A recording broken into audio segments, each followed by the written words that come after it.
Iniciar la grabación. Perfecto. Muy buenas tardes con todos ustedes. El día de hoy vamos a dar inicio a la octava clase, que es gestión del riesgo de desastres. Entonces vamos a compartir la pantalla. ¿Ven ahí bien, chicos? ¿Me escuchan? No se ve, doctor, su pantalla. Ya no Doctor, está. no se ve su pantalla. Ok. Vamos a ver,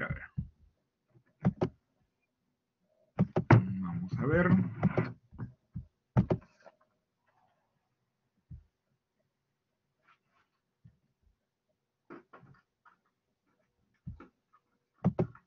Ahora.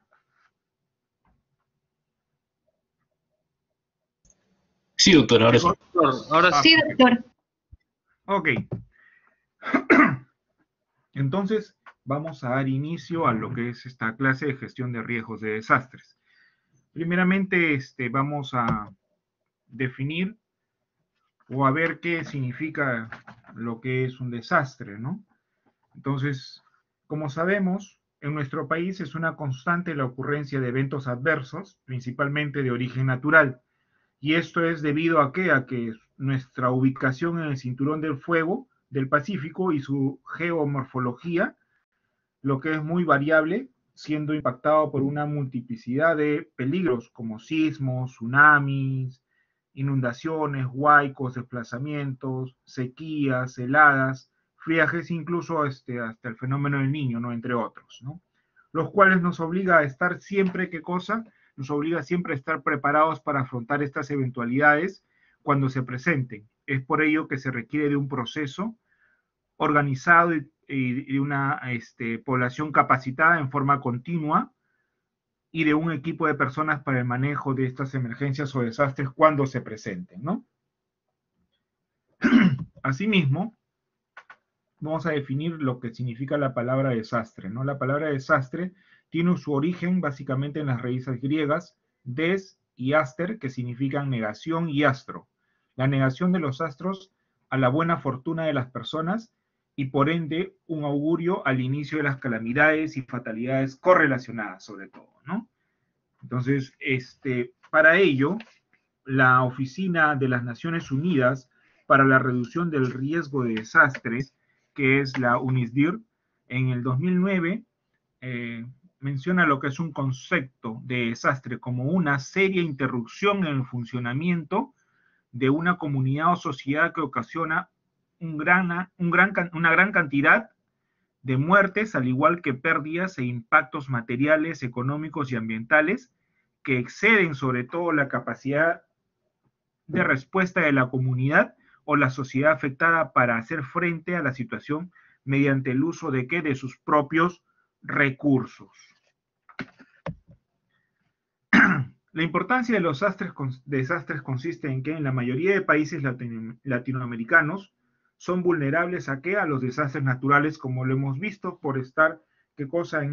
Comprendido en este cinturón de fuego del Pacífico, ¿no? Como ya lo hemos mencionado, terremotos, huracanes e inundaciones. Las consecuencias pueden ser inmediatas en lo que respecta a víctimas y a la infraestructura, sobre todo, y a largo plazo pueden incluso afectar los planes de desarrollo del país, ¿no? ¿Cuándo ocurre el desastre? Cuando existe un desequilibrio, sobre todo entre la capacidad de respuesta y las consecuencias del evento. Para ello, pues, hay una fórmula para calcular el riesgo, sobre todo, que es la amenaza o peligro por la vulnerabilidad. Entonces, para ello tenemos entonces que conocer algunos conceptos como amenaza o peligro, vulnerabilidad y riesgo, ¿no? Dentro del concepto de lo que es amenaza y peligro, es la probabilidad de ocurrencia de un evento de origen natural o inducido por el hombre, en donde, en un espacio y tiempo determinado, suficientemente intenso para producir daños físicos, económicos e incluso hasta ambientales, ¿no? Afectando adversamente a las personas y a sus medios de vida, ¿no? A la comunidad en sí. Para ello, pues como lo hemos visto, esta amenaza o peligro se puede clasificar en qué? En lo que es generados por fenómenos de origen natural y los generados o inducidos por la acción humana. Dentro de los generados por los fenómenos naturales, tenemos peligros de geodinámica interna, peligros generados por fenómenos de geodinámica externa, los peligros generados por fenómenos hidrometeorológicos o oceanográficos, y los peligros inducidos por la acción humana, como los peligros físicos, químicos y biológicos.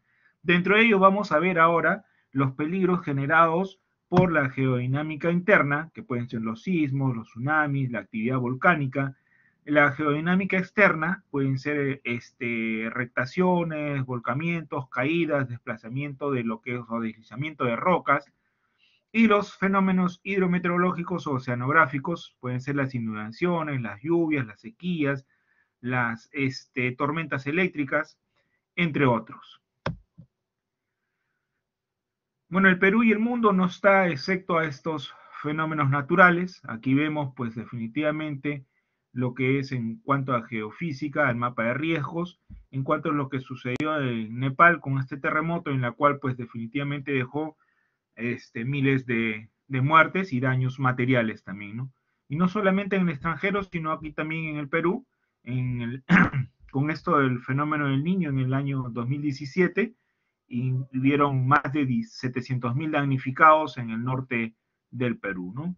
Y esto pues definitivamente es un peligro, lo que es las construcciones, pues de una u otra manera, dadas en las faldas de los cerros. Este es un caso típico que se ve acá en el Cerro San Cosme, ¿no? Que pues la población por la necesidad de una u otra manera de vivienda, y a veces no mide las consecuencias o no ve el peligro latente que pueden tener y construyen, y pues cuando ocurre lo que es un evento adverso, pues definitivamente después vienen las lamentaciones, ¿no? Entonces ya hemos hablado acerca de lo que es amenaza o peligro. Ahora hablaremos acerca del concepto de vulnerabilidad. La vulnerabilidad es la susceptibilidad de una unidad social, o sea, las familias, la comunidad y la sociedad, mediante la estructura física o actividad económica de sufrir, ¿qué cosa? Sufrir daños por acción de un peligro o de una amenaza, ¿no? Este peligro o amenaza puede ser físico, social, económico, cultural, entre otros. Y son factores de la vulnerabilidad, el grado de qué, el grado de exposición al peligro, la fragilidad, el nivel de resistencia y protección frente al impacto de un peligro, y la resiliencia, que es un término que pues definitivamente estamos usando actualmente en estos tiempos, ¿no? Que es el nivel de asimilación y recuperación frente al impacto de un peligro. Y con respecto al concepto del riesgo, habíamos mencionado qué cosa es la amenaza de peligro por la vulnerabilidad. Entonces, es la probabilidad de qué? De pérdidas y daños.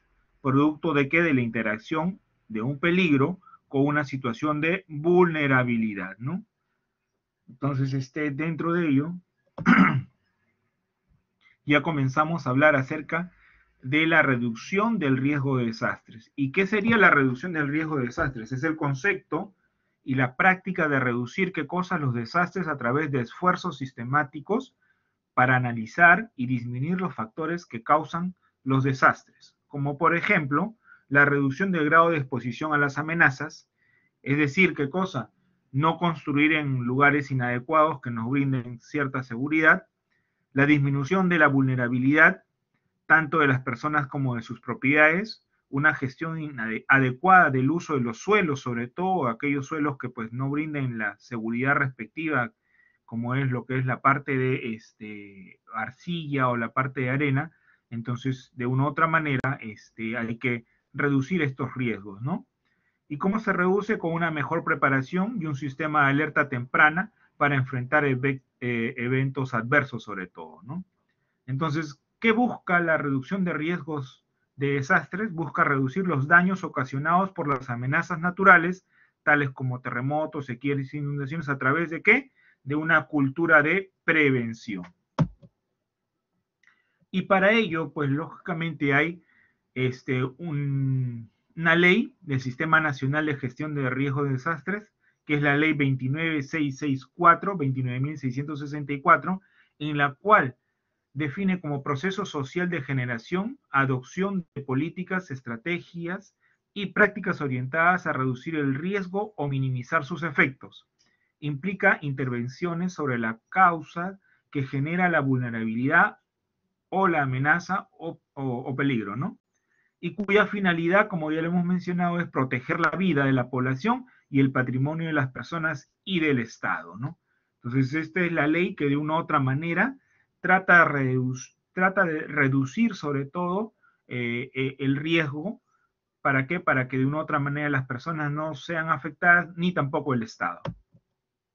Esta ley 29664, que es la ley de creación del Sistema Nacional de Gestión de Riesgos y Desastres, tiene qué cosa, tiene lo que es dentro de sus acápites 5 títulos. Y estos títulos que de una u otra manera, el título 1 está en función a qué, a las disposiciones generales, como lo que es la creación del SINAGER, cuál es la finalidad, sus objetivos y el ámbito de aplicación de la misma. Y el título 2 tiene lo que es la Política Nacional de Gestión de Riesgos y Desastres, en la cual da la definición y los lineamientos, en la cual están inmersas dentro de este título lo que es los componentes. Los componentes en una gestión prospectiva, en una gestión correctiva y una gestión reactiva, ¿no? Y ello, pues sumado, ¿qué cosa? Los procesos, ¿para qué? Los procesos para intervención, como son la estimación del riesgo, la prevención y reducción del riesgo, preparación, respuesta, rehabilitación y reconstrucción sobre todo, ¿no? Y el título 3 habla acerca de la organización del Sistema Nacional de Gestión del Riesgo, en la cual se mencionan los objetivos y la composición, cómo está formada, ¿no? En la cual menciona que la presidencia y el Consejo de Ministros como ente rector, el Consejo Nacional de Gestión de Riesgos de Desastres, que es el CONAGER, el Centro Nacional de Estimación, Prevención y Reducción del Riesgo de Desastres, que es el CENEPRED, el Instituto Nacional de Defensa Civil, INDECI, los gobiernos regionales y gobiernos locales, el Centro Nacional de Planeamiento Estratégico, que es el CEPLAN, y las entidades públicas como las Fuerzas Aéreas, la Policía Nacional de Perú, entidades privadas y la sociedad civil organizada sobre todo, ¿no? Y en el capítulo 4 habla acerca de los instrumentos que tiene lo que es el SINAGER, como es el Plan Nacional de Gestión de Riesgos y Desastres, la Estrategia de Gestión Financiera del Riesgo de Desastres, los mecanismos de coordinación, decisión, comunicación y gestión de la información en situación de impacto de desastres y el Sistema Nacional de Información para la Gestión del Riesgo y Desastres, ¿no? Y el título 5 habla acerca de las infracciones y sanciones que de una u otra manera se dan al no cumplir qué cosa lo que es esta ley, ¿no? Dentro del marco normativo sobre todo. Entonces, como ya lo hemos mencionado, esta es la conformación que de una u otra manera está dada por el presidente del Consejo de Ministros, por el CONAGEL, CENEPRED, INDECI, ese plan, los gobiernos regionales y locales y las entidades públicas, las Fuerzas Armadas y la sociedad civil organizada. Ahora, dentro de lo que es esto del SINAGER, no es algo que se dé de la noche a la mañana. Esto es un sistema que de una u otra manera se viene dando de hace bastante tiempo, muchas veces con un concepto tradicional de administración y manejo de desastres, que básicamente que se centraba en la ocurrencia del desastre en sí y siguiendo una secuencia cíclica de las etapas denominada, anteriormente se denominaba como ciclo de los desastres, ¿no? Este ciclo consideraba la planificación de actividades para la prevención, mitigación, preparación, alerta, respuesta, rehabilitación y reconstrucción, que a su vez se ejecutaban a través de algunas fases claramente definidas como el antes, el durante y el después, y ante la manifestación de un evento adverso, ¿no? Ahora, Antes era, ¿qué cosa? Se conocía como SINADECI, que es el Sistema Nacional de Defensa Civil, el INDECI era el ente rector, y actualmente desde el 2011, con esta ley del 29664, pasa a formarse el Sistema Nacional de Gestión de Riesgos y Desastres, en las cuales pues trata de gestionar lo que es el riesgo mediante la estimación del riesgo, la prevención y reducción del riesgo, la preparación, respuesta y rehabilitación y la reconstrucción, básicamente, ¿no? Entonces, lo que actualmente está normado es lo del SINAGER, ¿no? El Sistema Nacional de Gestión del Riesgo y Desastre. Como les comentaba, esta gestión de riesgo de desastre tiene tres componentes: un componente prospectivo, que es evitar y prevenir la conformación de un riesgo futuro. Lo que es el componente de gestión correctiva es corregir y mitigar el riesgo existente, y el componente de gestión reactiva, que es enfrentar los desastres, básicamente, ¿no? En los cuales pues van a estar dados mediante procesos. El primer proceso es la estimación del riesgo, el segundo y el tercero es la prevención y reducción de los riesgos. Después viene la preparación, respuesta, rehabilitación y reconstrucción, básicamente. Todo esto, pues definitivamente se va dando, y a raíz de esto se da lo que es el marco de Sendai. ¿Qué cosa es el marco de Sendai para la reducción del riesgo de desastres? Es un documento internacional adoptado por los países miembros de la ONU entre el 14 y el 18 de marzo del 2015, durante la Conferencia Mundial sobre la Reducción de Riesgos de Desastres celebrada en Sendai, Japón, y aprobada por la Asamblea General de las Naciones Unidas en junio del 2015. El marco del Sendai sucede al marco de Nyogo para la acción entre el 2005 y el 2015, que hasta entonces había sido el acuerdo internacional más amplio sobre la reducción del riesgo y desastre, ¿no?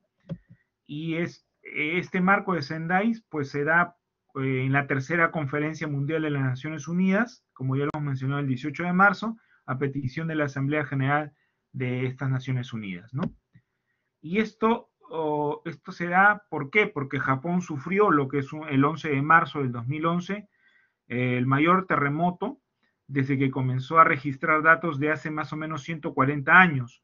Un temblor de tierra de una magnitud de 8.9 en escala de Richter, con una duración de 6 minutos aproximadamente y una profundidad de 29 kilómetros, que provocó un gigantesco tsunami, con olas que llegaron por encima de los 10 metros de altura y barrieron la costa noroeste de este archipiélago. La pared de agua arrasó las poblaciones costeras, los barcos, granjas, coches, árboles, y una masa uniforme de escombros fueron arrastrados por olas a kilómetros tierra adentro, ¿no? En la cual pues se reportaron 15.893 muertos, 6.152 heridos y 2.556 desaparecidos. En función a esto, pues lógicamente se comienza ya a hablar con mayor exactitud, con mayor preponderancia sobre la gestión del riesgo y desastre, para tratar de evitar o reducir básicamente lo que es los riesgos. Entonces, este marco de Sendai tiene como meta, como ya lo habíamos comentado, es prevenir la aparición de nuevos riesgos, disminuir los existentes con medidas integradas e inclusivas a toda índole, prevenir y reducir la exposición de amenazas y vulnerabilidades de los desastres, y que aumente la capacidad de preparación y respuesta ante los desastres naturales u ocasionados por el hombre, ¿no? Y asimismo reforzar e incrementar la capacidad de resiliencia, sobre todo, ¿no? Estas son algunas fotos que de una u otra manera hemos tenido acá en el Perú ante estos eventos adversos que se han producido, como es el terremoto de Yungay en el 1970, en la cual pues desapareció esta ciudad que de una u otra manera quedaron solamente lo que es en la parte más alta un circo y el cementerio y lo que es estas tres palmeras que se ven como en la fotografía, ¿no? Asimismo tenemos lo que es lo que pasó en el 2007, acá al sur de Lima, en lo que es en la parte de Pisco, Ica y Chincha, en las cuales fueron estas tres ciudades las más afectadas, en las cuales pues definitivamente no hubo una cultura de prevención sobre todo, ¿no? Y esto no solamente causa daños humanos en la vida, sino también daños materiales, y no solamente en materiales, sino también en el medio ambiente, ¿no? Esto se ve en esta fotografía, en el terremoto de Pisco, en las cuales se destruye este monumento natural, como es la catedral, que está en la Reserva Nacional de Paracas, donde en el lado izquierdo se ve la forma de una catedral y actualmente, pues, después del terremoto, se cae esta infraestructura y pues lógicamente ya no se aprecia como antes, ¿no? Entonces, a raíz de estos eventos adversos que de una u otra manera se dan, ya comenzamos a hablar acerca de qué lo que es la resiliencia comunitaria, ¿no? Y para ello debemos de saber, ¿no? Esto viene básicamente, tiene un origen latín, que es resilio, que es volver atrás. Entonces, en función a esto, podemos decir que es la habilidad a resistir a desastres y recuperarse, ¿no? La resiliencia comunitaria es la capacidad o habilidad de las comunidades para enfrentar y recuperarse positivamente de los desastres, aprendiendo de estos y mejorando sus recursos internos, los cuales les permitirá enfrentar de mejor manera futuras adversidades sobre todo, ¿no? Y para esto, pues de una u otra manera necesitamos, ¿qué cosa? Una participación social, una participación comunitaria, una participación de toda la sociedad civil en, en lo que debemos de hacer, cómo debemos de hacerlos, quiénes son los responsables, cómo debemos de evaluar estos resultados. Y para ello, pues lógicamente tenemos que tomar conciencia de tener por lo menos en nuestra familia un plan familiar ante un desastre, ¿no? En el Perú actualmente, bueno, se vienen, ¿qué cosas? Se vienen dando una serie de simulacros para prevenirnos, sobre todo acerca de que de un posible terremoto. Espero y creo tener la seguridad que cada uno de ustedes por lo menos tenga lo que es un plan familiar ante un evento adverso como un terremoto. Y si no lo tienen,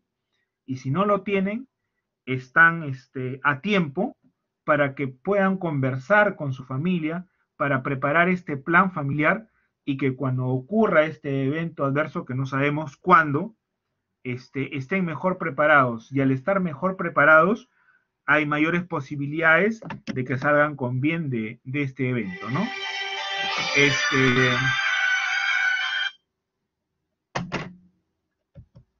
Entonces, para preparar el plan, tenemos que de una u otra manera reunirnos en familia y de una u otra manera detectar primeramente los problemas que podemos encontrar dentro de lo que es nuestra familia.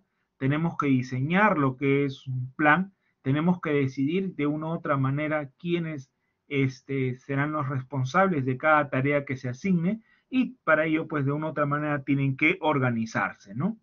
O sea, el plan no solamente lo hace una persona, sino todos los integrantes de la familia tienen que tienen que estar enterados, comunicados y cada uno tiene una responsabilidad dentro de este plan.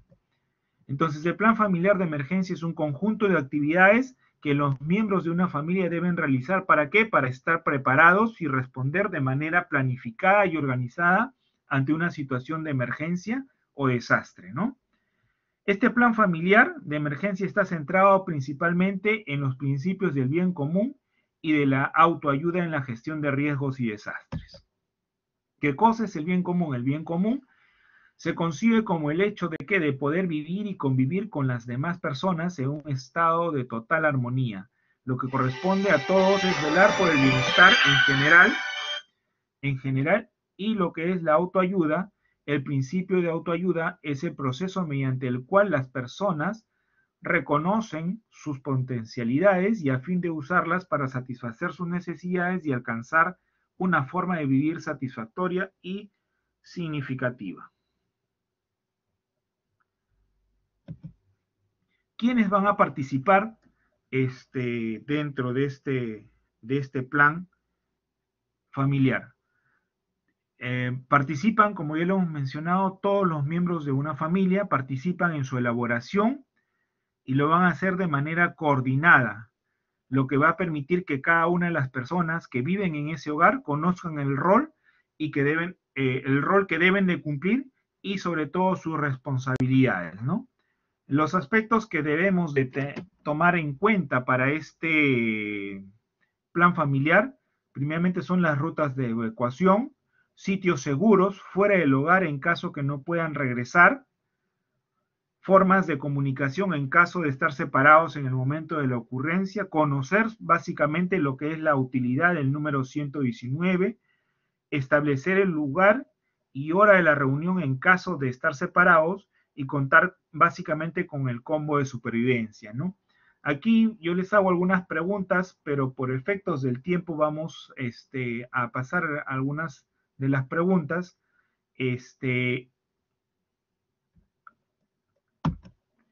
¿Cómo debemos actuar ante una emergencia, no? Primeramente tenemos que mantener la calma. La preparación nos debe dar calma y seguridad sobre todo, ¿no? Entonces, para estar calmados debemos de prepararnos. ¿Y cómo nos preparamos? Participando activamente de los diferentes simulacros que puede organizar el Estado o ustedes mismos dentro de su familia, ¿no? Entonces, ello nos va a dar qué cosa, calma y sobre todo seguridad en la acción que estamos haciendo. Nuestra calma, al estar calmados, nuestra calma se va a contagiar a las demás personas. Y para ello, pues, de una u otra manera, tenemos que preparar diferentes escenarios. Un escenario probablemente puede ser qué cosa, un terremoto, inundación, un incendio, y así un número de escenarios posibles que puedan de una u otra manera tomarse en cuenta, ¿no? Un escenario también podría ser qué cosa, lo que actualmente estamos viviendo, en lo que es con esta pandemia de SARS-CoV-2, conocido como COVID-19, ¿no? En las cuales ustedes tienen diferentes protocolos de repente para entrar, salir de sus domicilios. Entonces, eso es un plan, pues, familiar que de una u otra manera se tiene que realizar, ¿no? O se realiza. Asimismo, tenemos que definir, evacuar y definir si evacuamos o nos quedamos. Tienen que considerar dentro de este plan qué circunstancias tienen que haber para que de una u otra manera puedan evacuar o qué circunstancias tienen que darse para que de una u otra manera se queden. Asimismo, definir zonas seguras y estos planes hay que prepararlos en los escenarios tanto de día y de noche, qué hacer tanto en un terremoto de día, qué hacer en un terremoto de noche o qué hacer en una inundación o qué hacer en un incendio tanto de día o de noche, ¿no? Asimismo, tenemos que de una u otra manera, que quién se va a hacer cargo si alguno de los integrantes de la familia está herido, qué es lo que tienen que de una u otra manera llevar consigo y considerar otros aspectos en el caso, por ejemplo, si hay niños menores o si hay, tenemos alguna mascota, también tenemos que considerarlas dentro de lo que es nuestro plan familiar. Como les había mencionado, en el primer diagnóstico hay que identificar los peligros posibles, hay que ver las construcciones, si hay muebles que estén dificultando lo que es el desplazamiento, hay que ver las zonas de evacuación, el entorno, si hay zonas de riesgo, y para ello pues hay que reforzar las estructuras, como ya para parte 2, hay que darle mantenimiento, fijar algunos muebles sueltos que de repente están obstruyendo lo que es las vías de evacuación, realizar simulacros y determinar sobre todo las funciones y responsabilidades de cada integrante de la familia, ¿no?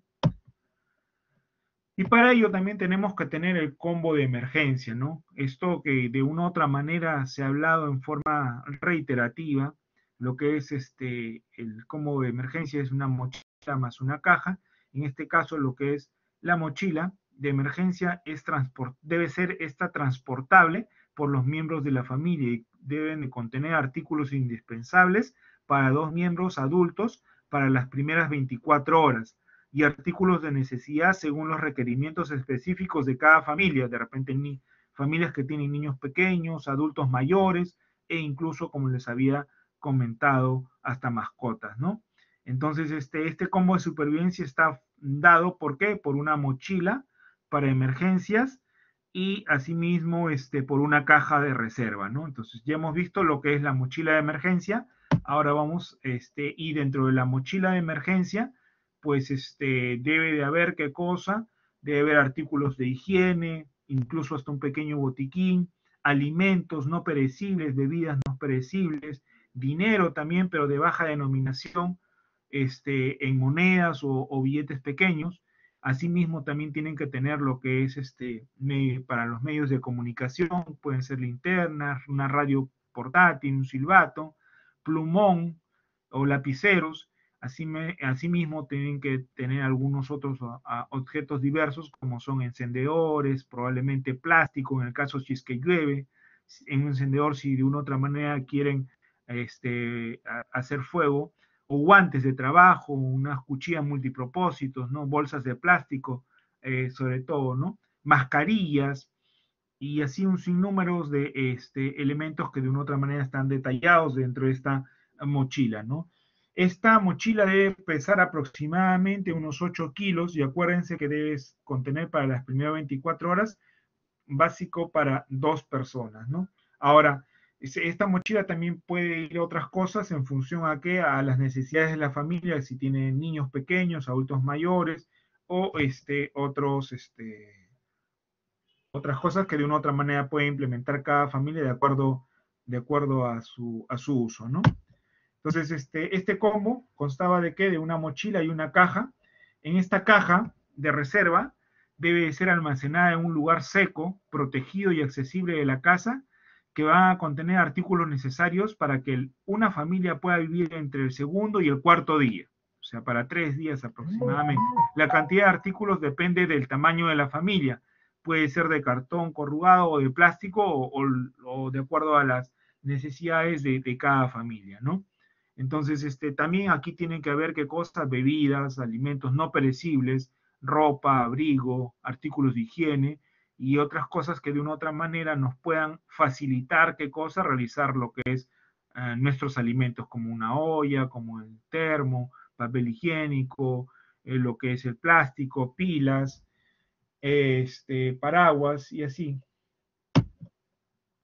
Y para ello, también, como les había comentado, tienen que conocer el número 119 para lo que es una comunicación. Muchas veces no nos encontramos fuera de lo que es la casa, y cuando nos encontramos fuera de lo que es la casa, hay veces queremos comunicarnos, la mayoría tiene que cosas celulares, pero pues con esto de la emergencia, las líneas se saturan y al saturarse, pues definitivamente no hay comunicación. Entonces nos queda qué cosa, nos queda lo que es la línea fija, ¿no? Entonces para ello, pues este número 119 sirve también, ¿no? En el caso, ¿qué es lo que tenemos que hacer? Primeramente seleccionamos el número de teléfono fijo o celular, dependiendo, porque a veces no podemos tener comunicación. Entonces, y tenemos que dejar un mensaje de voz, ¿no? Este mensaje de voz tiene que ser corto y preciso. Entonces, para ello, si queremos dejar lo que es en un teléfono fijo, lo que tenemos que hacer es marcar el 119, más el número 1, más el código del departamento y el número fijo elegido, ¿no? Y si es que fuese para los que es celulares, igualitito marcamos el 119, el número 1 y el número del celular elegido. Y para escuchar, ¿qué cosa? Para escuchar lo que es los mensajes, en caso de teléfonos fijos, igual marcamos 119, más el número 2, el código de departamento y el número del teléfono elegido. Entonces, y para ello, pues para lo que es la parte de celular es igual 119, el 2 y el número del celular elegido. Y como les había comentado, estos mensajes deben ser cortos y precisos, sobre todo para que no se sature. Entonces, en función a esto, les propongo a ustedes que de una u otra manera generen, no, la idea era ahora, pero por cuestión del tiempo, ustedes van a generar, ¿qué cosa? Dos escenarios probables en caso de un sismo, en caso de una inundación. Ya depende de cada uno de ustedes querer hacer lo que es el ejercicio. Este ejercicio de una u otra manera les puede salvar o puede mejorar de repente la capacidad de respuestas ante un posible evento que pueda suceder en cualquier momento con relación a su familia, ¿no? Yo les traigo estos dos escenarios, de repente ustedes pueden colocar otro escenario, de repente un incendio o cualquier otro escenario que ustedes puedan referir con mayor incidencia, ¿no? En caso del sismo, por ejemplo, un plan familiar, primeramente vamos a revisar el estado de las instalaciones, primeramente de gas, de agua y el sistema eléctrico, para ver si es que hay algunas deficiencias y si hay deficiencias, corregirlas, mantener libre los obstáculos, o sea, las fuentes de salida, sobre todo los pasillos, las puertas, que no haya una puerta que no se abre adecuadamente, se abre parcialmente, o una puerta que está por caerse, cambiar el lugar de los objetos o muebles que puedan lastimar o caer encima de uno si es que uno sale por esa zona, sobre todo cerca de las camas, o sea, a veces tenemos lo que es la costumbre de colocar por una cuestión de espacio repisas por encima de las camas, entonces esto ante un sismo puede caer en nuestras cabezas y causarnos alguna herida o algún daño, ¿no? Entonces tenemos que prepararnos, asimismo preparar lo que les comentaba, el plan familiar de emergencia. Hay que reunirnos con todos los integrantes de la familia, incluso si pueden ser extensivos hacia los vecinos, para planificar acciones de preparación en común, ¿no? A veces pues vivimos en lo que es edificios del 10º piso, 13º piso, entonces sería bueno de una u otra manera no solamente prepararnos nosotros como familia, sino también con nuestros vecinos que viven en el mismo piso, ¿no? Para ver cómo salen, qué es lo que van a decidir, si es que, identificar sobre todo las zonas seguras, ¿no? Asimismo, tenemos que tener listo nuestro combo de supervivencia, tanto nuestra caja como nuestra mochila. No significa que el día de hoy yo prepare lo que es mi caja de supervivencia y ya me olvide dentro de, no sé, 4 años si no ocurre nada y ocurre el momento en este evento adverso dentro de 4 años, saco mi caja y pues lógicamente todo está malogrado, ¿no? Esto se tiene que cambiar y revisar en forma constante, ¿no? Asimismo, si uno vive en un edificio, coordinar previamente con la administración del edificio para contar con las luces de emergencia, extintores operativos en el caso que haya lo que es un incendio producto del sismo, ¿no? Verificar si los pasadizos de acceso a las zonas de escape y de las puertas que conducen a las escaleras de escape se puedan abrir hacia afuera y estén libres de obstáculos sobre todo, ¿no? Entonces,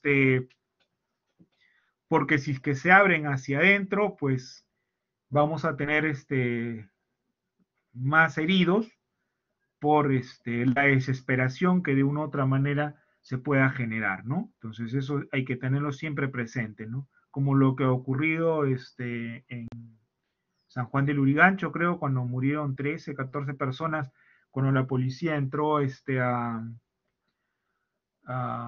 detenerlos porque estaban infringiendo el estado de emergencia. Entonces, la gente se desbordó y esa puerta se abría hacia adentro y con la cantidad de personas que estaban ahí por querer salir, o sea, lo que hicieron es cerrar, en vez de abrir la puerta, cerrar la puerta, ¿no?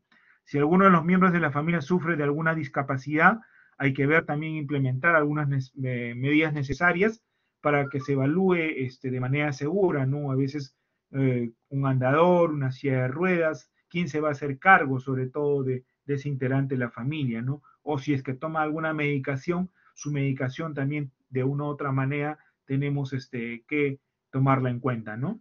No emplear el uso, los ascensores en caso de sismo, eso también tenemos que de una u otra manera siempre tomarlo en cuenta. Y la respuesta, pues definitivamente como plan familiar es conservar primeramente la calma en todo momento, evaluar la situación y ejecutar lo planificado y practicado y cómo se realiza esto con los simulacros, que de una u otra manera se tienen que hacer, y sobre todo en el simulacro tienen que participar todos, ¿no? Asimismo, tenemos que alejarnos de las ventanas, de las repisas o de cualquier utensilio u artefacto u objeto que pueda caer, sobre todo, ¿no? Si no se puede salir, hay que ubicarnos en una zona segura, interna, que ya se ha determinado con anticipación en nuestro plan de emergencia familiar, como al costado de las columnas, cerca de la caja del ascensor, y sobre todo si vamos a evacuar, hay que evacuar pues con la mochila de emergencia. En lo posible se recomienda que los adultos mayores y los niños usen linternas en la cabeza que les permitan tener las manos libres e iluminar el camino por donde van a transitar o por donde de una u otra manera se van a desplazar, ¿no? Y esto es en caso de lo que es una inundación, igualito hay una parte de preparación, una parte de lo que es de respuesta, que de una u otra manera lo vamos a pasar. Asimismo, acá tenemos lo que es un plan familiar.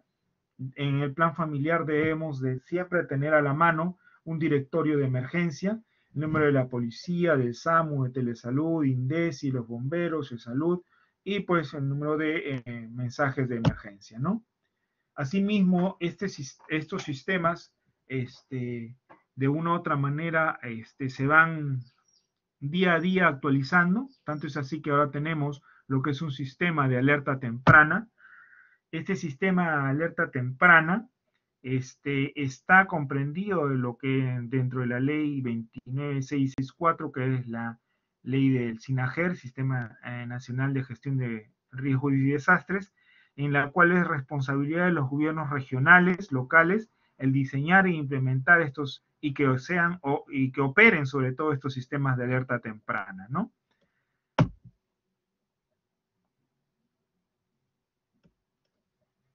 La conformación y funcionamiento de la Red Nacional de Alerta Temprana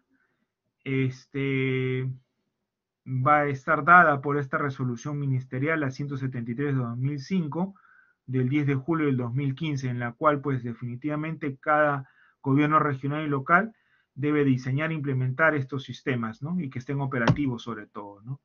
Dentro de estos componentes del sistema de alerta temprana tenemos qué cosa, el conocimiento del peligro básicamente, el monitoreo y seguimiento, la difusión y comunicación y la capacidad de respuesta básicamente, ¿no?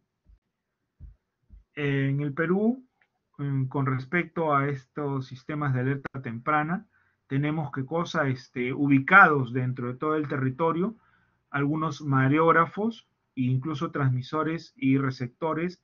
¿Para qué? Para que de una u otra manera nos puedan alertar a tiempo o con algunos minutos de algún evento que pueda darse, ¿no? Actualmente tenemos lo que es 8 sistemas de monitoreo de olas ante posibles tsunamis, los cuales están en todo el litoral del Perú, como en las caletas de La Cruz, la caleta de Bayobar, la caleta de Guarmey, la caleta de Huacho, de Cerro Azul, de Atico, la Planchada y la caleta Grau. Y asimismo, pues tenemos, ¿qué cosa? 7 estaciones de transmisión, digital terrestre, que están ubicadas donde en Trujillo, Lima, Cañete, Pisco, Arequipa, Camaná e Hilo, ¿no? Que estos son las fotografías de estas caletas que están distribuidas en todo el litoral del Perú, de la costa del Perú, en la cual vemos pues la estación de Guarmey, de La Cruz, de Cerro Azul, La Planchada, de Atico, de Hilo, de Huacho y de Bayobar, en la cual pues de una u otra manera en forma constante están viendo la intensidad de las olas y para tratar de avisar si es que se ocurriera lo que es un tsunami, ¿no? Asimismo, la televisión digital terrestre que habíamos comentado, este es un proyecto que ya se está dando en la ampliación y mejoramiento del servicio de alerta temprana en tsunamis en las principales localidades de la costa de Perú. Entonces, ¿en qué consiste esto? Que estás viendo televisión y sale lo que es una alerta, así como sale de rojo, en la cual pues definitivamente te avisa que está próximo un tsunami, que de una u otra manera tienes que prepararte, ¿no? Entonces, y no solamente es a nivel de lo que es televisión, sino también a nivel de lo que es radio, mediante el proyecto de la JICA, que es la Agencia de Cooperación Internacional de Japón, ha desarrollado un generador y receptor de alertas de emergencia basado en las señales EWS, que se enciende solo en casos de emergencia con una luz roja de fondo de pantalla, ¿no? Lo que vemos acá y lo que vimos anteriormente, en la cual de una u otra manera el locutor ve el mensaje y de una u otra manera comienza a avisar mediante lo que es la radio, ¿no? Y no solamente tenemos los mareógrafos ni estos receptores, sino también tenemos lo que es un fluviómetro, que básicamente está esto en las quebradas de Libertad, Corrales y Pedregal del distrito de Lurigancho, ya que es una zona donde en tiempo de verano se presenta en reiteradas oportunidades lo que es los huaicos, ¿no? Que de una u otra manera causan daños y bloquean lo que es el tránsito normal y rutinario, ¿no? Y no solamente vemos estos sistemas de alerta temprano, sino también debemos de saber qué cosa en lo que es una emergencia o un desastre, cómo realizar lo que es un triaje, ¿no? Un triaje en caso de desastre o incidentes con múltiples víctimas, sobre todo, ¿no? Entonces, para ello, tenemos básicamente que, como objetivo, uno, conocer el triaje en situaciones de múltiples víctimas, conocer los tipos de triaje y sus momentos, sobre todo, conocer y aplicar el triaje SHORE y conocer y aplicar el triaje STAR. Primeramente hay algunas fases en cuanto a la atención médica de emergencia, básicamente, ¿no? Una fase prehospitalaria y una fase hospitalaria. La fase prehospitalaria es en el foco del accidente o en el foco del evento adverso, ¿no? Que es el triaje inicial, básicamente, en el puesto médico de avanzada, ¿no? Después viene lo que es la parte del transporte y lo que es la fase de lo que es la atención ya hospitalaria, que ya es la resección y es un triaje con una atención final, básicamente, ¿no? En cuanto a lo que es la atención de víctimas en masa, son procedimientos de emergencia ¿con qué? Con el propósito de salvar la mayor cantidad de vidas y brindar el mejor tratamiento a la salud con los recursos disponibles en una situación de emergencia masiva o de desastre, cuyas características son qué cosa que tienen que ser oportuna, que tiene que ser adecuada y que tiene que ser selectiva sobre todo, ¿no? Con el único propósito de ¿qué? De salvar la mayor cantidad de vidas. El triaje es un procedimiento médico dinámico, consistente en la evaluación rápida de las víctimas para determinar la prioridad de atención. Y los criterios para asignación de prioridades es la gravedad de la víctima y la probabilidad de sobrevivencia, ¿no?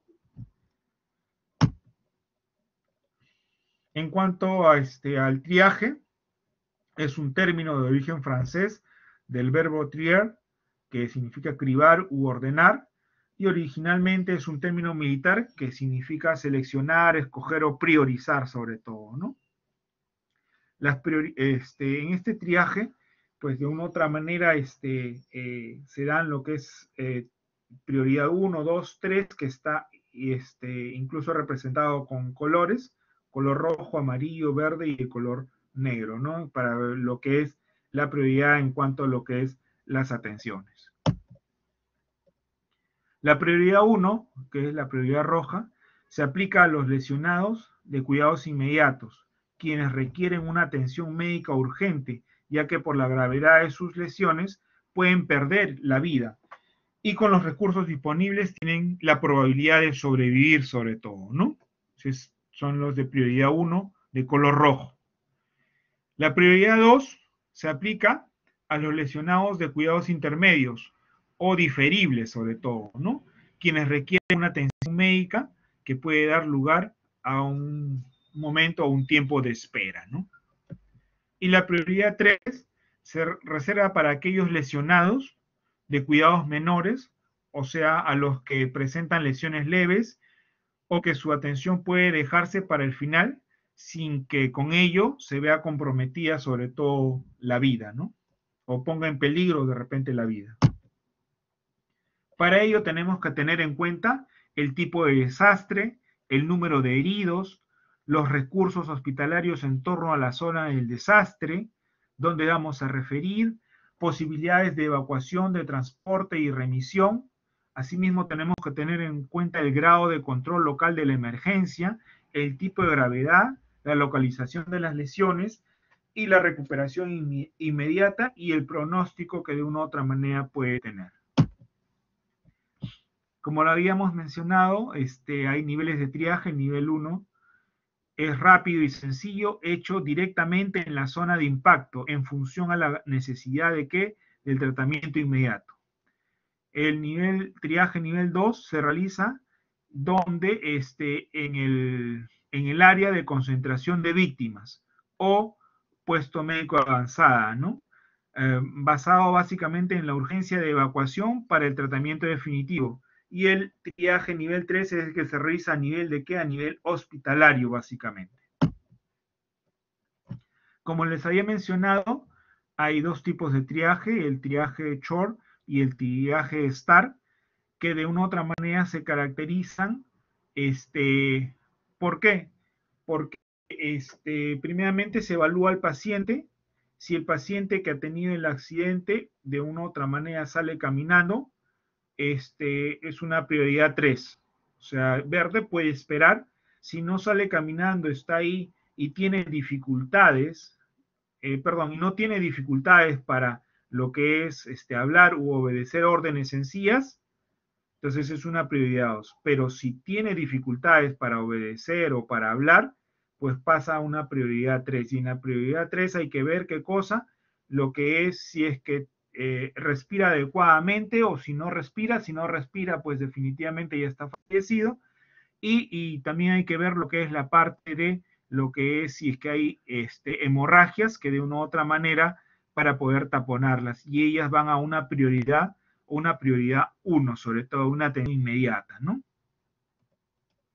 Y el negro, pues definitivamente no hay prioridad porque ya está fallecido, ¿no? En el triaje STAR, pues es igual, sino que de una u otra manera acá se ve lo que es las características del paciente. Si es un paciente ambulatorio es verde, prioridad 3.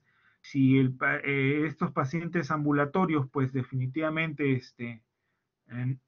no respiran, pues ya se confirma el fallecimiento. Y si respiran hay que ver qué cosa, si su frecuencia respiratoria es menor de 30 o si su frecuencia respiratoria es mayor de 30. Si es mayor de 30 pasa a lo que es a lo que es una prioridad 1. Si es que aquí también hay que evaluar qué cosa el llenado capilar. Si el llenado capilar es mayor de 2, pues lógicamente pasa a prioridad 1. Y si el llenado capilar es menor de 2, hay que ver el estado de conciencia, si obedece órdenes. Si no obedece órdenes, pasa a prioridad, ¿qué cosa? 1. Y si obedece órdenes y si su llenado capilar es menor de 2 y su frecuencia respiratoria es menos de 30, pasa a lo que es a una prioridad 2, que es intermedio, ¿no? Acá hay algunos ejercicios en los cuales pues también les traía a ustedes, que de una u otra manera lo van a revisar. Esta diapositiva está colgada en lo que es en el sistema de la universidad, en la cual para que puedan revisarlo oportunamente, para que se preparen para el siguiente examen, ¿no? Son algunos casos en los cuales pues se mencionan 5 ejemplos para que ustedes puedan contestar. Y estas son las respuestas que de una u otra manera a las preguntas que se han planteado anteriormente. Ya después las van a revisar. Asimismo, tenemos que hablar acerca de esta pandemia, que de una u otra manera, pues ha generado un desastre por la gran cantidad de muertes que de una u otra manera ha habido en todo el Perú, y que de una u otra manera nos ha obligado a nosotros como Ministerio de Salud a tomar algunas medidas para reducir el riesgo de contagiarnos y para poder de una u otra manera poder tratar y ayudar al paciente, ¿no? Entonces, en función a esto, se ha generado lo que es el Comando de Organización de Cuidados Críticos frente a desastres, en cuanto a lo que es COVID-19. Como primer objetivo era conocer el enfoque general de cómo gestionar un desastre, el concepto y componente del Comando Salud en la gestión del riesgo y desastre, conocer la articulación entre los comandos en salud establecidos y dentro de una misma institución y entre otras instituciones, y asimismo identificar los puntos críticos que afectan la implementación correcta del Comando Salud.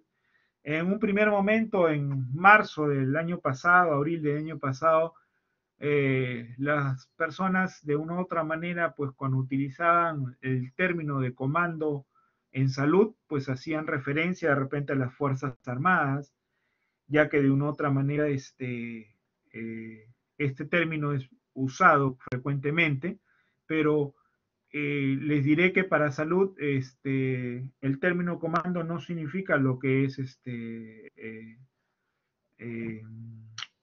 algo militar, sino que cosa significa lo que es la organización que se viene realizando ya hace bastante tiempo, no solamente con esta pandemia, ¿no? Es la organización que se da en función a qué, en función a las necesidades que de una u otra manera tiene el sector, ¿no? Entonces, en base a esto, tenemos que conocer primeramente el enfoque general de cómo gestionar un desastre. Y esto se conoce con las 4 S del manejo de la sobredemanda. ¿Qué cosa es? Es conocer el sistema. Para ello tenemos que tener los planes de contingencia, los planes operativos, conocer el espacio, identificar lo que es las áreas de expansión, tanto interna como externa, en cuanto a hospitales y locales que de una u otra manera se puedan aperturar. Asimismo, tenemos que conocer nuestra parte logística, que con qué cosas, con qué equipamiento contamos, equipamiento médico, con insumos, con medicamentos, que de una u otra manera se tienen que utilizar, ¿no? Y asimismo tenemos que conocer lo que es la cantidad de recursos humanos que está representada por el personal, identificar en nuestra fuerza que tenemos en cuanto a la cantidad de recursos disponibles básicamente, y para ello, si no lo tuviéramos, tenemos que idear para fortalecer sobre todo estos puntos y poder tratar a los pacientes, ¿no? Vamos a ver a continuación algunas cosas que se han venido dando justamente para fortalecer lo que es la parte de recursos humanos e incluso lo que es la parte de equipamiento logístico, ¿no? Entonces, para ello, pues se genera, ¿qué cosa? Se genera lo que es un mapa de funciones claras y los objetivos que de una u otra manera, lo que es un flujograma en cuanto a lo que es las actividades y responsabilidades que cada comando tiene. Esto es, por ejemplo, acá hay dos ejemplos en cuanto a lo que es en el 2017, en cuanto a la emergencia por dengue, y cuando ocurrió lo que es el fenómeno del niño en Piura, en la cual también se generó lo que es un comando unificado en salud. ¿Para qué? Para que de una u otra manera se actúe y cada uno tenía lo que es una tarea y una labor clara para realizar la acción respectiva, ¿no? Eso es al lado derecho, tenemos lo que es igual, pero por el fenómeno del niño, en la emergencia sanitaria de dengue en Madre de Dios, igualitito, en las cuales se instalaron lo que es estos comandos. ¿Para qué? Para que de una u otra manera se pueda resolver con prontitud, sobre todo, o tomar acciones con prontitud, ¿no? Esto es un puesto de comando en salud. Esto es a raíz de que no solamente estos puestos de comando se instalan cuando hay una emergencia de salud, o en el caso de dengue, o una inundación, o un siniestro, sino también, ¿qué cosa? En forma preventiva, ¿no? Esto es cuando vino la visita del Papa en enero del 2018, también se instaló este comando de salud ante un posible atentado, un posible incidente, o a la congestión de personas que de una u otra manera participaban dentro de la llegada del Papa, ¿no? Entonces, se implementó un puesto de comando donde se efectuó la coordinación entre el MINSA, Salud, los bomberos, sanidades y el voluntariado, sobre todo para que las actividades se puedan realizar con normalidad, sobre todo, ¿no? Igual, este sistema de puesto de comando nos permite una organización básicamente por niveles, una articulación entre varias instituciones, aún teniendo un sistema de salud fragmentado, evita la duplicidad de funciones sobre todo y facilita la gestión de la información, permite mejorar los estándares tanto de calidad de atención médica y de las ofertas móviles disponibles sobre todo, ¿no?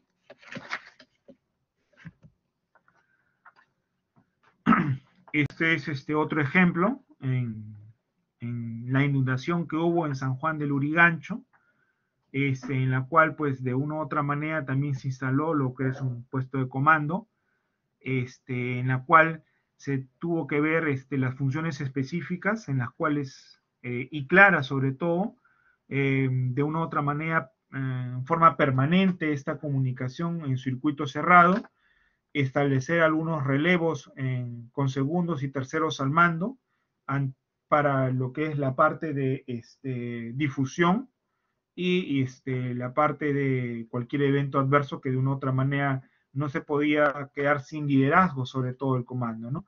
Disponer también una lista de verificación en cuanto a las intervenciones, y también se estableció en este caso lo que es reuniones de coordinación mínimo 2 veces al día, ¿no? Y para ello, de una u otra manera, se tiene que tener algunas herramientas, como son los mapas, una lista de chequeo, los planes de contingencia, los planes de respuesta, los planes de acción y sobre todo las tarjetas de acción que de una u otra manera son importantes. ¿Para qué? Para que de una u otra manera se implemente en forma rápida y oportuna, sobre todo las mejoras y no haya menos riesgo, sobre todo para la población, ¿no? Eh, estos, estos comandos de salud tienen una importancia logística porque tienen que proveer agua, asimismo ver lo que es la parte de desagüe, los residuos sólidos, el manejo de albergues, también el enlace comunitario a través también del ejército fue muy importante o es muy importante, ¿no? Entonces, de una u otra manera, estos procesos tienen que tienen que estar ya establecidos y diseñados para que no haya confusiones o duplicidad de acción, sobre todo, ¿no? Esta es la parte de logística del Ministerio de Salud en cuanto a lo que es el COVID-19. En el primer nivel era la oferta móvil, había un triaje y descarte de los casos sospechosos. En el nivel 2 también igualito había lo que es la oferta móvil, en la cual también había un triaje, descarte de casos sospechosos y manejo sobre todo de los casos ya confirmados. Y en el nivel 3 igualito también se contaba con lo que es un triaje móvil, un descarte de los casos sospechosos, manejo de los confirmados y manejo de los pacientes críticos en áreas ya de expansión externa, ¿no? ¿Por qué? Porque los hospitales colapsaron por la cantidad de pacientes que acudían, entonces se tuvieron que abrir zonas externas a los hospitales, pero continuas. ¿Para qué? Para que de una otra manera no esté tuburizado, sobre todo, ¿no? Incluso esto, como comentamos en las 4 S que se tienen que tomar en cuenta. Una de ellas era, ¿qué cosa? La S de recursos humanos en cuanto al personal. Uno de los problemas en el año pasado era qué cosa, incluso que hasta ahora se presenta, era la cantidad de profesionales con conocimientos en cuanto a lo que es las unidades de cuidados intensivos, ¿no? Tanto es así que se elaboró esta pirámide, ¿para qué? Para formar equipos y que cada equipo vea entre 5 y 6 pacientes, ¿no? En la cual pues había un líder de equipo, que era un médico especialista, no intensivista, con una especialidad afín, o un médico residente de emergencia o cuidados intensivos de último año, asimismo con lo que es 2 enfermeras especialistas en cuidados intensivos, o una enfermera especialista en cuidados intensivos, o una enfermera de una especialidad afín, 3 técnicos de enfermería y un terapista respiratorio, ¿no? Y los 3 equipos de una u otra manera estaban liderados por un médico intensivista, ¿no? ¿Para qué? Para tratar de una u otra manera coberturar mucho más camas, ya que para un solo médico intensivista era difícil de repente evaluar qué cosa, lo que es 15 o 18 pacientes en un mismo turno, ¿no? Y por lo cual iba a haber descuido, y es por ello que se planificó esta forma para que de una u otra manera todos los pacientes tengan una evaluación sobre todo y un seguimiento oportuno. Este comando en salud, de una u otra manera, tiene 7 funciones básicas. Uno es la gestión de la información pública, seguridad, lo que es operaciones, la parte de logística y la parte de presupuesto, ¿no? Y para ello juega un papel muy importante la participación de la población organizada, que permite la intervención mucho más eficiente, ¿no? Y es vital la línea 113 en cuanto a lo que es la información pública, ¿no? El comando de salud para hospitales o establecimientos de salud en función al COVID-19 es una combinación de personal, protocolos y procedimientos, comunicaciones, instalaciones y equipamiento operado o una estructura organizacional común, con la responsabilidad de administrar los recursos disponibles para lograr efectivamente los objetivos planteados frente a un evento adverso. Es aplicable en eventos grandes o pequeños, en la cual tenemos que considerar qué cosa, algunos incidentes externos al hospital que de una u otra manera se puedan presentar en cuanto a lo que es atención de víctimas en masa, desastres naturales, emergencias biológicas, accidentes de transporte, eventos masivos, incidentes internos del hospital, incendio estructural también, ¿no? Entonces, son acciones que de una u otra manera siempre tenemos que tenerlas en cuenta.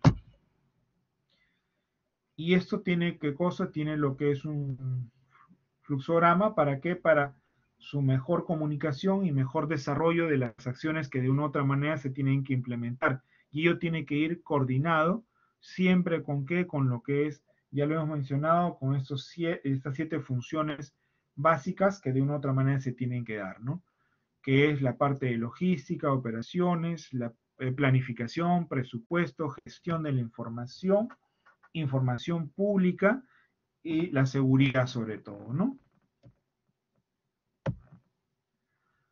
Dentro de las instalaciones y recursos tenemos qué cosa, el puesto de comando, es donde se ejerce la función de mando.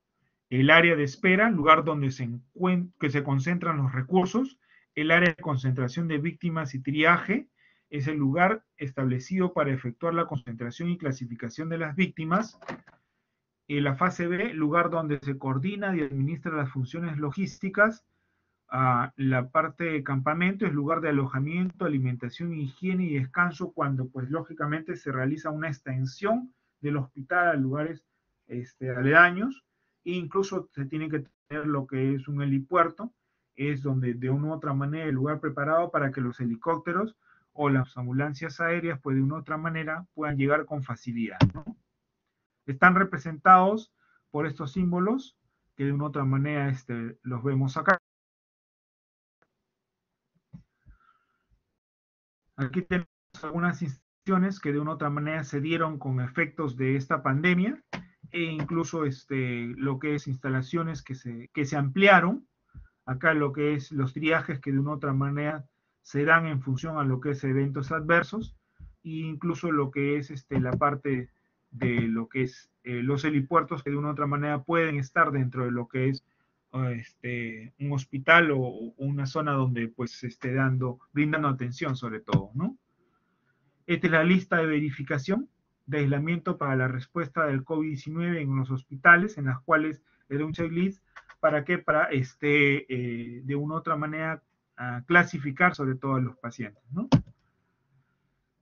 Como habíamos mencionado, es muy importante lo que es la gestión de la información, que es un conjunto de procesos por los cuales se controla el ciclo de vida de la información desde su obtención hasta la difusión respectiva.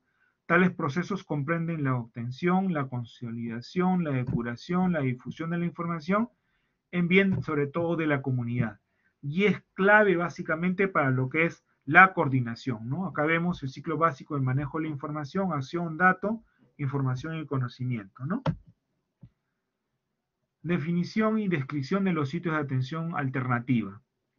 El objetivo para establecer un sitio de atención alternativa es administrar la carga de pacientes hasta que el sistema local de atención médica pueda gestionar las demandas de los hospitales.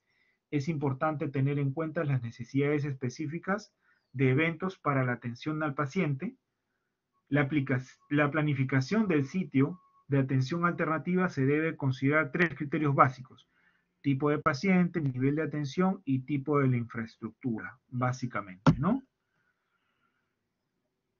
Para la expansión de los lugares de atención, en este caso de los hospitales, se debe considerar mantener los flujos adecuados de personal, del paciente, de materiales y residuos a fin de reducir la exposición y la contaminación, principalmente del personal de salud, ¿no? Esos son los flujos que de una u otra manera se proponen para la distribución de la oferta, sobre todo, en la cual vemos qué cosa, lo que es un flujo limpio que está dado básicamente por lo que es las flechas verdes, en la cual pues definitivamente no hay lo que es la entrada de pacientes COVID, y un flujo sucio es donde pues de una u otra manera hay pacientes contaminados, en este caso con lo que es COVID, ¿no? La identificación de los espacios y la habilitación de las áreas de cuidados críticos en emergencias y desastres. Acá tenemos los hospitales de campaña que de una u otra manera se construyen o se implementan para atender la demanda ante un evento adverso, ¿no? Incluso ahora, por lo del COVID, también se utilizaron estos hospitales de campaña. ¿Para qué? Para que de una u otra manera puedan atenderse en los pacientes que no alcanzaban ya en los hospitales.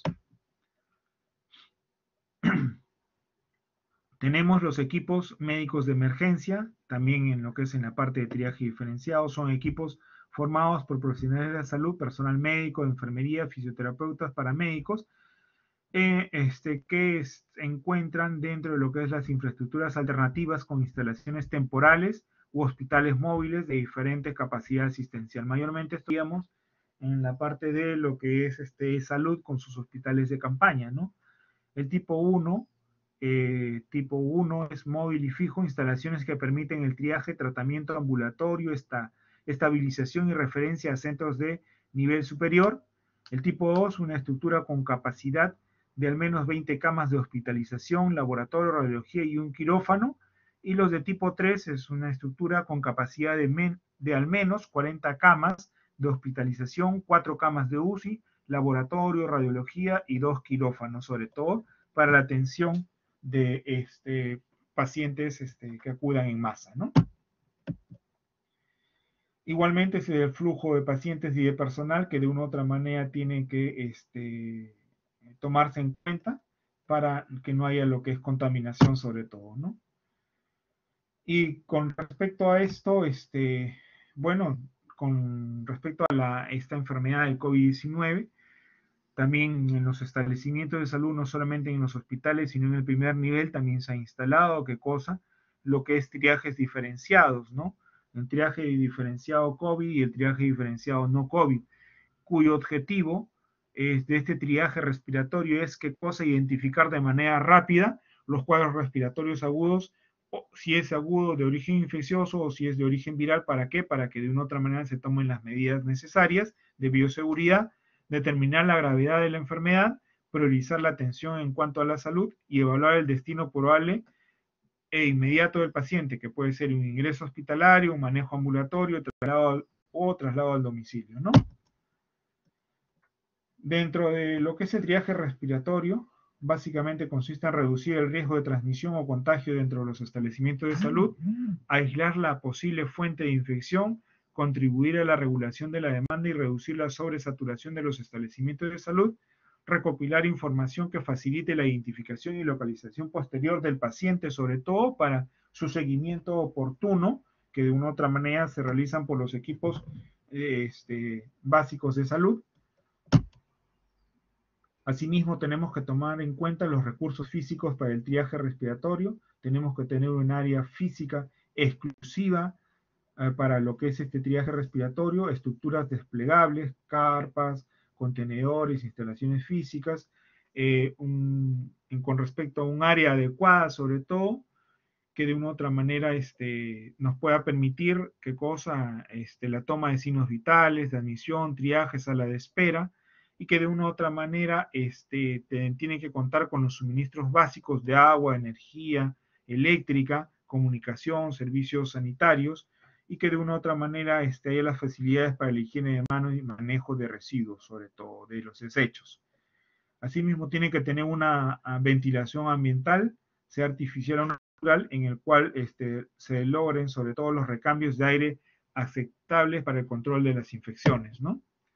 Dentro de los recursos logísticos, tenemos que tener un sistema de comunicación adecuado, un sistema de transporte de pacientes, un sistema de referencia y contrarreferencia, que de una u otra manera nos pueda brindar seguridad sobre todo, ¿no? En cuanto a la prevención y control de las infecciones durante el triaje respiratorio, tenemos que tomar en cuenta primeramente la higiene de manos, los equipos de protección personal adecuados, la higiene respiratoria para el control de las fuentes, sobre todo, el clima de seguridad institucional con educación del personal sanitario. Y para ello, INDECI, el Ministerio de Salud, mediante una resolución ministerial, la 643 del 2019, aprueba una directiva administrativa en la cual es para la formulación de los planes de contingencia en las entidades e instituciones del sector salud. ¿Qué quiere decir esto? Que los diferentes IPRES o instituciones de salud tienen que tener sus planes de contingencia. ¿Para qué? Para terremotos, para lo que es inundaciones, para lo que es incendios o cualquier eventualidad adversa o un escenario hipotético. Y ahora los planes de contingencia, pues lógicamente para lo que es COVID-19 o SARS-CoV-2, ¿no? Esto se dio mediante una resolución ministerial, la 118 del 2015 en la PCM, que aprueba los lineamientos para la formulación y aprobación de los planes de contingencia, y salió esto en el 2019 recién con lo que es esta resolución ministerial del 643, cuya finalidad, como les decía, es fortalecer la organización del sector salud para una oportuna y adecuada respuesta ante la inminencia o ocurrencia de un evento adverso, emergencia o desastre que pone en riesgo la salud de la población y el funcionamiento de los establecimientos de salud, cuyo objetivo principal es establecer los procedimientos específicos del sector salud para la formulación de los planes de contingencia ante la inminencia o ocurrencia de un evento adverso, emergencia o desastre, en la ley marco 29664, que es la ley que crea el Sistema Nacional de Gestión de Riesgos y Desastres, ¿no? Y estos planes de contingencia, de una u otra manera, es de aplicación obligatoria para los órganos y unidades orgánicas del Ministerio de Salud, Salud, la sanidad de las Fuerzas Armadas, la sanidad de la Policía Nacional e instituciones del gobierno nacional, de los gobiernos regionales y locales, y además instituciones públicas y privadas y públicos público-privadas también, ¿no? Mixtas en este caso, ¿no? Que de una u otra manera tienen que tener cierta estructura, que también lo hace presente en lo que es esta resolución 643, en la cual tiene que tener una introducción, la finalidad, los objetivos, la base legal, el ámbito de la aplicación y el contenido. Dentro de los contenidos tiene que plantear los diversos escenarios de riesgo, la organización frente a ese escenario, los procedimientos específicos y asimismo dentro de ellos actividades articuladas para los procesos y líneas de acción, un presupuesto y financiamiento y también el monitoreo y la evaluación sobre todo, ¿no? Y a ello agregar lo que es los escenarios, el escenario de riesgo en salud, los procedimientos en cuanto a emergencias y desastres, el sistema de comando en salud, la matriz de actividades, la red radial y la bibliografía. Entonces, esto es la estructura básicamente de lo que es un plan de contingencia, que de una u otra manera reguló el Estado en el 2019 mediante la resolución ministerial 643, ¿no? La aprobación del plan, básicamente, culminado el proceso de formulación, la etapa de aprobación tendrá la siguiente secuencia. El equipo técnico realizará la presentación de la propuesta del plan al grupo de trabajo de gestión de riesgos y desastres, correspondiente o al que haga sus veces, ¿no? Para su aprobación. Los planes de contingencia serán aprobados por la máxima autoridad de la institución en los diferentes niveles de gobierno mediante el acto resolutivo correspondiente. ¿Qué quiere decir esto? Que el equipo técnico de una u otra manera realizará la presentación de la propuesta, que de una u otra manera tendrá que ser planteada al grupo de trabajo de gestión de riesgos y desastres, ¿no? Y que tiene que ser aprobada con una resolución, con un acto resolutivo por la máxima autoridad o el jefe de la institución, ¿no? O el director de la institución. Y este plan de contingencia, una vez aprobado, debe de ponerse a disposición de todas las unidades orgánicas de la unidad o instituciones de salud, dependiendo de la misma de los diferentes niveles de gobiernos o de los servicios respectivos y sus organismos públicos descentralizados y otras dependencias del sector salud. La difusión puede ser por medios impresos, talleres, reuniones, correos. Asimismo, deberá ser publicada en el portal institucional para el conocimiento de la población sobre todo, ¿no? Entonces, con esto, de una u otra manera, quiero comentarles que si aún todavía no tienen qué cosa este plan familiar que hemos hablado, están a tiempo. ¿Para qué? Para que puedan generar lo que es un plan familiar ustedes dentro de su familia y que de una u otra manera puedan participar en forma constante de los diferentes simulacros que de una u otra manera realiza el Estado, y no solamente de repente el Estado, sino ustedes pueden realizar sus simulacros internos con sus vecinos o si viven en un edificio, en el edificio. ¿Para qué? Para que estén preparados. Entonces, para que estén preparados y sepan cómo responder ante un evento adverso, ¿no? Generalmente las personas que sobreviven a los desastres no son las más fuertes, sino las que mejor están preparados. ¿Y cómo consiguen esta preparación? Mediante lo que es los simulacros continuos, sabiendo qué hacer, cómo actuar y cómo reaccionar frente a lo que es este evento adverso, ¿no? Con esto quiero acabar y bueno, quedarnos acá. La clase estaba programada hasta las 4:10. Sé que de una u otra manera he corrido bastante con el fin de que puedan tener de repente un tiempo más para que estén relajados, se puedan desestresar y estén preparados para las 6 de la tarde para lo que es su examen. No sé si hubiese alguna pregunta, delegado, delegada.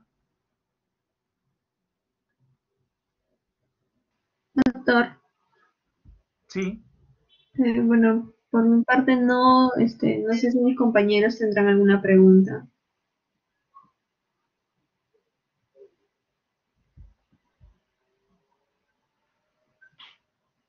Ok. A ver, vamos a ver por acá. bueno, no hay mayores preguntas, entonces vamos a dar por culminado lo que es la clase teórica del día de hoy. Espero que den un buen examen el día de hoy y que pues tengan una nota satisfactoria. Y aquellos que de una u otra manera no puedan dar un buen examen, prepárense mucho mejor para el siguiente examen. Y suerte para todos. Nos vemos. Muchas gracias, doctor. Ok, cuídense.